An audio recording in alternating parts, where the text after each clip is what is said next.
আমার পুতুল আপা বেগম খালেদা জিয়ার ডাকনাম পুতুল। অনেক ছোটবেলা থেকেই তাকে আমি পুতুল আপা বলেই ডাকি। একজন লাস্যময়ী অপূর্ব সুন্দরী তরুণী ছিলেন। যেমন ছিল তার রূপ, তেমন তার গুণ। আপসহীন নেত্রী নামে পরিচিত। আজীবন অন্যায়ের সাথে লড়াই করে গেছেন। এদেশের মানুষ এবং দেশকে ভালোবেসে রাজনীতি করেছেন। অন্যায়ভাবে শেখ হাসিনার সরকার তাকে জেলে রেখেছিল দীর্ঘ প্রায় ৮ বছর। এ জুলুম, এ অন্যায়, অবিচার, নির্যাতন। শেখ হাসিনাকেও তার প্রায়শ্চিত্ত দিতে হবে। শেখ হাসিনা দিয়ে যাচ্ছেন,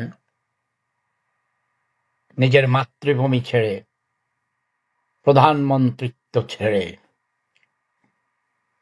পালাতে হয়েছে তাকে, চলে যেতে হয়েছে। মহান স্রষ্টা এই পৃথিবীতেই, এ দুনিয়াতেই বিচার করেন, অন্যায়কারীর বিচার করেন। শেখ হাসিনা অনেক জুলুম করেছে, অত্যাচার করেছে, নির্যাতন করেছে বিরোধী দলের নেতাকর্মীদের উপর। আজ তার ফসল হিসেবে ভারতে তিনি আছেন, সুখী নেই। আমার হাঁটু আপা অনেক কষ্টে আছেন। আওয়ামী লীগের কয়েক কোটি কর্মী পলাতক। আমার চেড়িয়ারা গ্রামেরও, আমার পরিবারেরও অনেক সদস্য যারা আওয়ামী লীগ করেছে, তারা তেমন জুলুম অত্যাচার করেছে বলে আমি জানি না, কারণ আমি দীর্ঘ ৩৫ বছর দেশে নেই।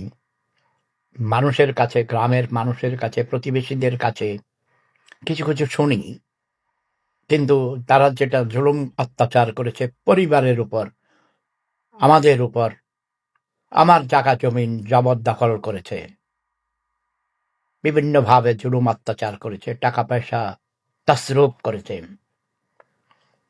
আমার মৃত মায়ের নামে Hasmatunnesa Hasu science and technology college করার জন্যে আমার ভাই ভাতিজাদের কাছে টাকা দিয়েছিলাম, প্রায় ৭০ লক্ষ টাকা।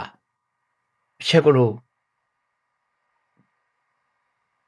বেশিরভাগ তারা মেরে দিয়েছে, কাজে লাগায়নি। আমিও অন্যায়ের প্রতিবাদ করে আসছি, শুধু প্রতিবাদ করছি না, প্রতিবাদের অ্যাকশনও নিচ্ছি। আমার পরিবারের হোক, আমার আপন সন্তান হোক, আমার মা বাবা ভাই বোন, কাউকেই আমি ছাড়ি নাই। ভাই ভাতিজা যেই হোক, জুলুমকারী অন্যায়কারী যেই হোক, তার বিরুদ্ধে আমি আজীবন লড়াই করে আসছি। আমার জীবনে কোনো ভালো মানুষের ক্ষতি করিনি, পারলে কারো উপকার করেছি, কারো ক্ষতি করিনি।